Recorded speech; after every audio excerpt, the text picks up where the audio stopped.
Hi, Filmatics. Welcome to the show. Today we have a very special guest. We have Joe St.Pierre. And as you can tell from the music, my superhero music, I'll give you a hint. Joe is a graphic writer, artist, and commercial artist who has illustrated characters from Spider-Man to Venom to Fabian Cousteau. He's also a storyboard artist, and his publishing company, Astronaut Ink, has amazing comic books that you got to check out from New Zodiac, the Bold Blood, and the Megahertz. So let's welcome Joe St.Pierre to the show. Welcome, Joe. Thank you very much. It's a pleasure to be here. It's nice meeting you, Marilyn. Yeah, it's so awesome to have a comic book writer, publisher. You've worked on so many amazing things. I know. Yeah, I want to ask you. Our listeners are all around the world. Thank you to our amazing listeners. We're hitting #1 in countries, and they're enjoying it. So they probably want to know where do you live in the world? Where do I live in the world? I'm just outside Salem, Massachusetts, the notorious witch trial town. And, I'm about a 5-minute walk from the monument where the trials actually happened. So it's very spooky in the fall, and it's kind of cool. Oh, wow. So you're in Salem, Massachusetts. Pretty much. So did you grow up there your whole life too? I did not. I grew up in upstate New York, near Albany, in a little town called Cohoes, New York, and then spent about 20 years in New York City proper, and then I've been popping around from one place to the other, and finally settled here probably about 10 years ago now. Ooh, what drew you to Salem, Massachusetts, of all places where the witches are, right? Yeah, probably. Let's stick with that. It's much more exotic and exciting sounding. It sounds more exciting to say, "Hey, I was attracted to the mysticism of the atmosphere," rather than, "Oh, I got a job in Salem." Okay, all right. Because I was wondering if that had any influence as a comic book writer. You have all those interesting stories, and if you're working on Venom or Spider-Man or the Zodiac or Bold Blood or Megahertz. Did you get any Yep. ideas that just like you're walking around and like a little ghost tapped you on the shoulder and said, Megahertz? I can't tell you how many ideas that I got. They're kind of still in development, but yeah, I've always been fascinated by this kind of not only this area but that time period. What caused those kind of things, and I have kind of touched on the subject matter, the witch trials, in one of the comic books I did some time ago. It was called Secret Weapons, and there was actually a story about the witch trials, but I didn't know anything about it really at the time. I didn't live there. I was living in New York City at the time.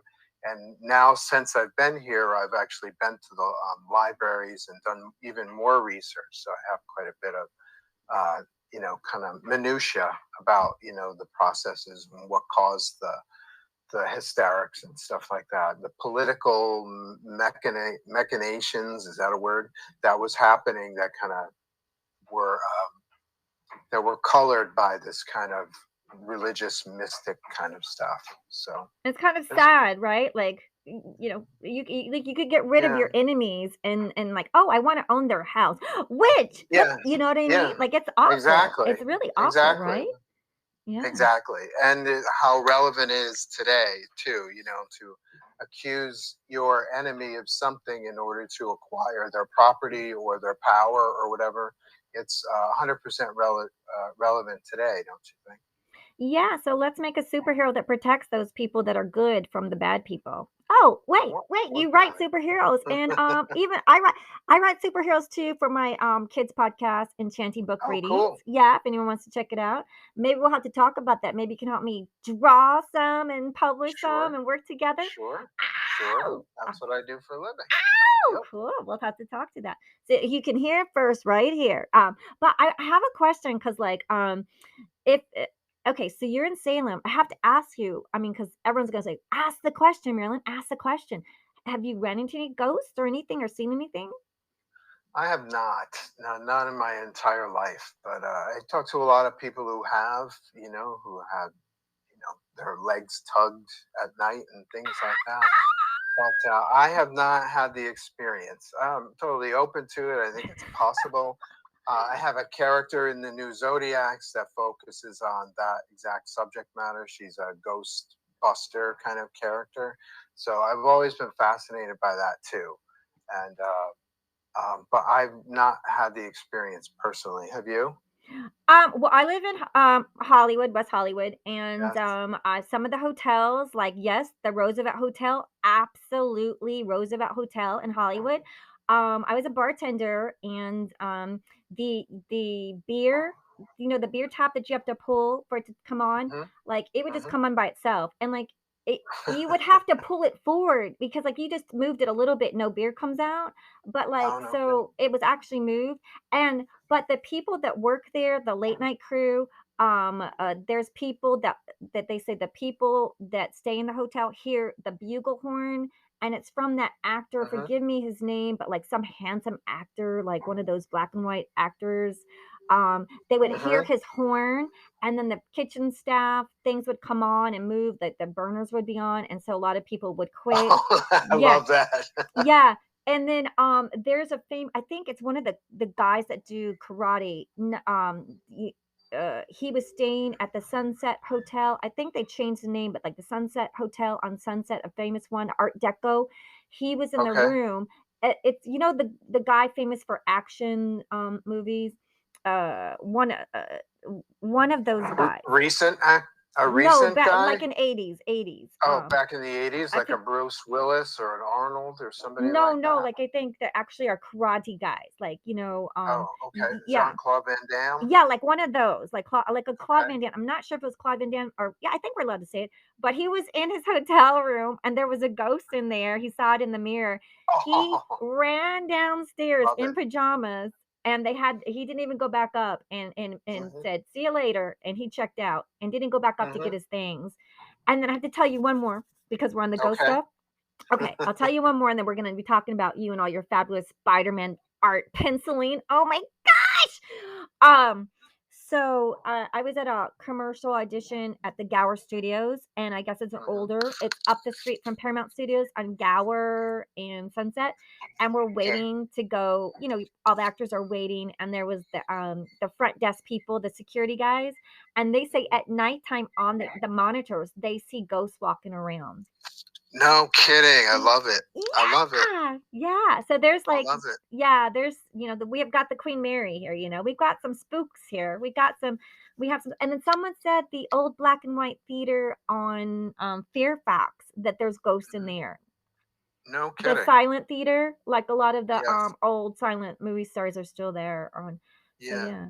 So, okay, Yeah, I love that stuff. I could talk about that all day. Like uh I said, I have a character that's coming up in New Zodiac's Pisces graphic novel that comes out in the fall around Halloween, and she's she deals with exactly what we're talking about here, like the ghosts and what are the ectoplasmic kind of energies that kind of people leave behind when they pass, and I try to scientifically explain a lot of this kind of phenomenon. So it's like a mashup of sci-fi with horror, and that doesn't come out until October. But I love this kind of stuff. I can talk about it all day. Oh yeah, we're gonna have to get you on Ghostly Things and Strange Things podcast. Oh yes, the new one coming out. if, there, Okay, if look there's at just not you. enough with one, because I'm like, Yeah. yeah, the Scorpio in me is like, oh, I started with like the murder, like my favorite murder kind of things, but I just Uh-huh. couldn't do it. I just couldn't. But like Ghostly and stuff like that, like the haunted Uh-huh. house, all about it. Strange things, Uh-huh. aliens or whatever. Uh-huh. Mysteries. I love that stuff. Like that's Me just the too. writer in us, right? So, I think so. Yeah, it certainly stirs the imagination. oh You know, yeah, that's but for sure. I'd be scared if someone tugged on my feet. I wouldn't be able to go to sleep. No thanks. I would be awake all night long with the bat and some bear spray. Well, the one thing that's kind of cool is that in the research I've done is that there's never been a death directly from an encounter with a spirit or a ghost. There's never been, only in horror movies do you see, things like that. Anyone in like real life, however real our existence is, anyone who's encountered that kind of energy, um, there's never been any, fatal harm from it. So that's Just one thing you can take with you. just some scratches. Yeah, a couple scratches, or you get maybe you get so scared you have a heart attack or Oh something my like that. God. But it's not a direct result of interaction with Yeah. So, the okay, energy. so I want to ask you, you said you grew up in New York. So tell Yes. me how because I want everyone to know like how awesome that Joe St. Pierre is. He has the distinction of penciling the most number one issues featuring Spider-Man and the Spider-Man family. When did you start drawing? Oh, geez. I probably started drawing around 4 or 5 officially. I have comic books that I made myself that go as far back as first grade. So it's something that I don't know, seemed to gravitate to naturally and then just fell in love with very early in my life. So I've been drawing, not just pictures. A lot of people just draw a picture or a sequence of pictures. I like to tell stories with pictures. So I've been doing that since I can remember. It's pretty crazy. Can you remember I got the bug early. can you remember a story when you were a kid? Like what kind of stories did you draw? Oh, sure. I had a whole line when I was 10 years old. I sat down at my coffee table in the summer in between school years. I said I'm going to start my own comic book company when I was 10. And I took 2 pieces of paper and I just started on the top left and went to the bottom right, and by the time I finished the drawing, I had about 10 different characters that I decided I was going to draw comic books with. One of them was Super Clown. He's one of my earliest ones. He's like a superhero clown that protected the circus. And I had, let's see, there's That's a so Super cute. Goof, A and there's wolf? a Bat Boy. He was like a Batman character, but he was a young boy, probably someone my age at the time. 10-year-old boy who kind of had wings like a bat. And there's a Space Goof. I had aliens very early in the process. His name was Space Goof. So I could go on and on and on. Okay, so was anybody in your family a writer? Like what was your mom and dad or brothers? My mom was growing up. She was a housekeeper. She kind of took care of the family. There were 4 of us in the family, and she got a job later as we all kind of grew up. But my dad worked in a paper mill, which was very convenient for somebody like me who liked to draw. So he would bring home stacks and stacks of paper that I just go bananas on, just draw all the time. It wasn't a heck of a lot for me. I wasn't very athletic, so it was a small town kind of scene. And so the creative instinct to kind of just expand my imagination and just start drawing, that I just naturally fell into that. I think I won a first prize in kindergarten class. We had a Halloween. We're coming back to the Halloween stuff, the trick or treat and the eerie stuff. For Halloween, we had a contest to draw and decorate your own pumpkin out of paper, right? So we had these orange sheets of paper. We cut out the pumpkin shape, and we design our own jack-o'-lanterns, as a picture, and the whole class would hang their pictures on the wall. And I got first place because mine was the only jack-o'-lantern that had like a goatee and a full beard. A goatee and a full Everyone beard. else is drawing triangle eyes, and circle eyes and jagged teeth, but my guy had a beard. He was a fully developed hippie jack-o'-lantern. So Ah, I seemed to take to it and was rewarded for my expression very early in life. So I kind of just went towards that. and then did you go to college then, or like what was your next step? Well, I did go to college. I went to Pratt Institute for 2 years. That's in Brooklyn, New York. and I went to the School of Visual Arts for 2 years. I transferred over to SVA because they had a comic book curriculum that was specific towards writing and drawing your own comics.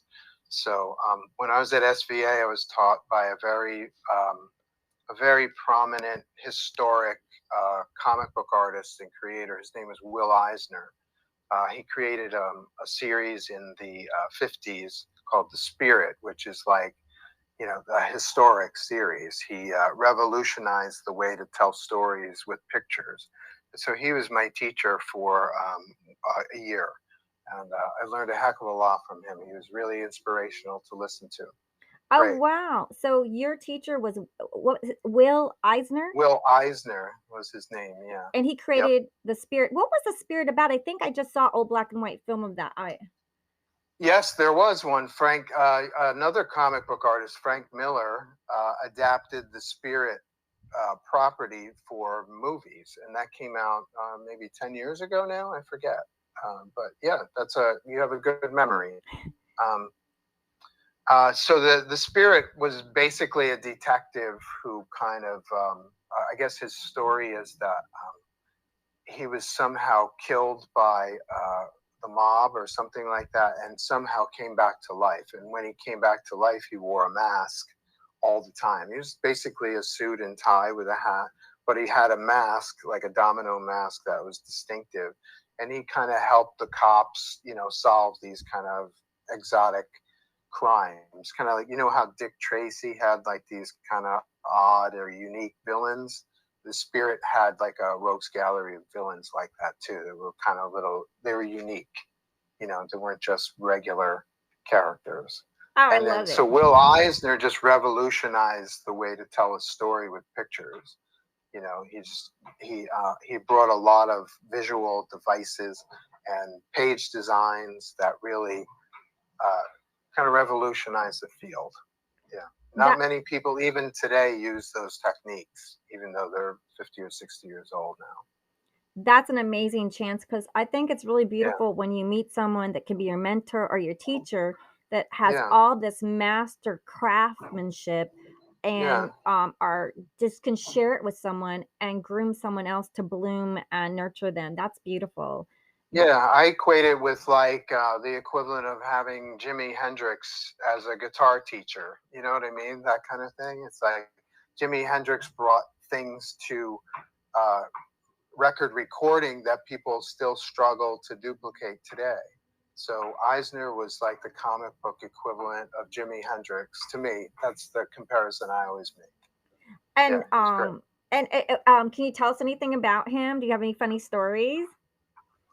Not so much funny stories. He was kind of he wasn't particularly dry, but he was, very focused. He'd just come into class and he would give a lecture, and I'd walk out of there like, wide-eyed, like I can't wait to get home and start drawing. You know what I mean?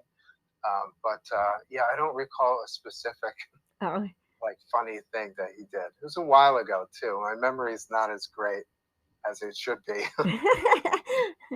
So you went to Visual Arts College. Now what was the name again? And this is where? School of Visual Arts, SVA. It was on 23rd Street in New York City. Oh, okay, so that's one of the big boy ones, right? Yeah, it was pretty prominent, and especially at the time. This is over 30 years ago now. It was one of two or three classes, schools, universities that taught comic book art specifically. Storytelling through comics. So now there may be many more. I'm not sure. I haven't looked into it. But at the time I was there, it was maybe, I can think of two other schools that specialized in Now, comics. did you have to try out? Like, did they look at your portfolio? Yeah, and I was coming from Pratt, so I had a, excuse me, I was coming from Pratt, so I already had kind of, a portfolio of material and stuff like that, kind of already stocked up. So it was a pretty easy transfer when I did it. Was the Glad I clown did. was the clown included? The clown was not in that. Super clown. Super clown was retired when I hit puberty, I think. Super clown. Oh, yeah. So I wanna ask you, did you have a favorite film growing up? Like, what was one of your favorite Oof. films? Well, I've listened to a few of your podcast episodes, and a lot of people say Star Wars, and I can't deny the influence that Star Wars had. It was just revolutionary. But over the years, I've kind of I still love Star Wars and Empire Strikes Back, but I also kind of gravitated towards movies like Elephant Man. Like I love David Lynch's stuff. You know, Twin Peaks, the TV show, and he did the movie Elephant Man. Have you ever seen that one? Yes, yes, very intense, beautiful acting. Yeah, Yeah, like a Beauty sound and the Beast. design, the whole thing. It was a perfect 10 movie for me. I really like that. I go to that a lot for reference. Yeah, and what did you like about the Elephant Man that stood out in your mind? Like, Just the whole production, that like you said, the acting, Anthony Hopkins was great. I kind of like off center, eccentric kind of themes. So the idea of the Elephant Man, someone who had this deformity was, and how he was treated by contemporary society at the time. It was just, it was kind of an exotic locale with an eccentric subject matter, something you didn't see every day, you know. And then on top of that, acting, cinematography, even the sound design uh, was real. I really love that flick. I think it's great. Do you have a favorite? oh yeah, like, oh my gosh, I like the Bicycle Thief, the Oh, Postman, El uh-huh, Postino, the Postman, uh-huh. La Dolce Vita, I'm Not Scared. Have you ever seen I'm Not Scared? I have not. It's an Italian movie where, I think I write a lot of this, the underdog and then, like, people with low income meeting, like, people that are aristocrats, and these Uh-huh, 2 boys meet each other and become friends, uh-huh, and they come from 2 backgrounds. One is, like, dirt poor, and the other one is extremely wealthy, like aristocrat, and they become uh-huh. friends, but they have no idea that their 2 families are opposite, and their relationship is so beautiful, and they have no idea that their families what their families have done to the boy. It's kind of Mm, like what is it, Romeo and Juliet, like the two families are not they're not supposed to be together. right, right. But, I'm not gonna give it away, but I cried afterwards because I go, well, because I wanna be a director and a filmmaker and a producer, and when you see someone that Mm, wrote that and directed that and came up with that, uh-huh. it's just so moving and beautiful, and, with Yeah. anything in the Criterion Collection, I mean, The Samurai, oh my god, and Seven Seven Samurai. Samurai. Yeah, that's on my list. I love that Yeah, one. and there's that Love it. French movie when you were talking about the characters, the French guy, I forget the movie, right, the name of it, but the French guy with the hat and the costumes. Oh my god, it's a French Criterion, and his Uh-huh. costumes, the hat, and forgive me for not knowing the name, but when we go to part 2, Yeah. maybe I can look him up. But Yeah. yeah, but the stylization of his the suit, and he was so handsome Uh-huh. and being chased, and oh Uh-huh. my gosh, yeah. So how far back does I'm Not Scared go? Because I will chase that down. Yeah, I think it's called Is in it color. recent? So yeah, yeah, Okay. yeah. I won't tell you the ending or what it's about because yeah. Yeah, don't tell me the ending. Just Mhm. yeah, Yeah. It's I'm one of gonna those look little for that. and the big camel. Have you ever seen the big camel? No, The I've big never heard of animal. that one. The big animal. Big Animal. The big Mm, animal. Yes, because you mm. were talking about the, super clown and the circus. Well, this camel is left behind in the circus, and there's this old couple, and he comes to their window, and it's abandoned by this circus. So, it's like one of those stories that's like a story that the subject matter and the relationship between the married couple and the animal and its drama, it's just wow. Like, how do you write something like that? How do you direct something Yeah, like that? How do you have anyone yeah, interested in that? Like, it's one yeah. of those, wow, my gosh, yes, masterpiece. I'm not worthy Yeah. to even say I want to be a writer, director, producer, actor when you see those Yeah, things.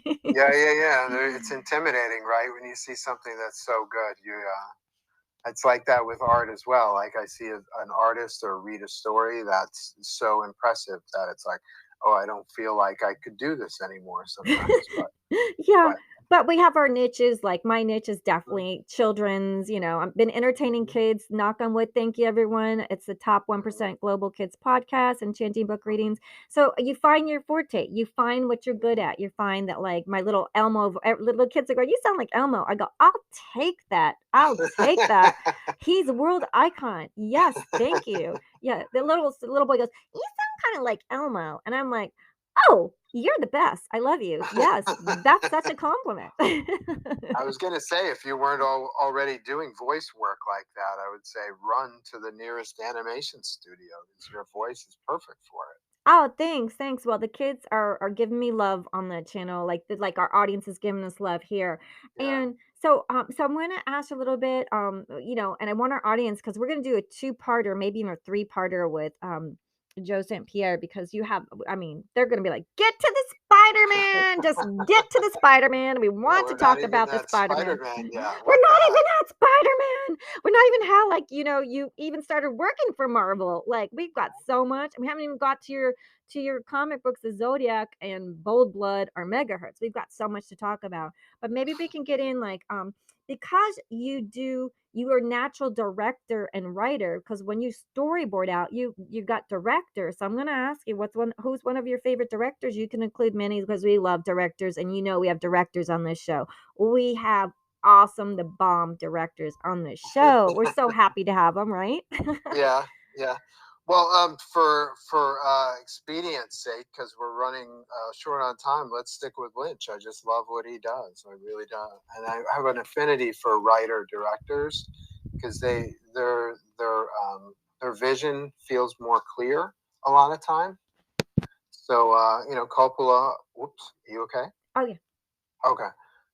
Coppola, Apocalypse Now. That's another one he wrote, and I think he wrote and directed that. Right?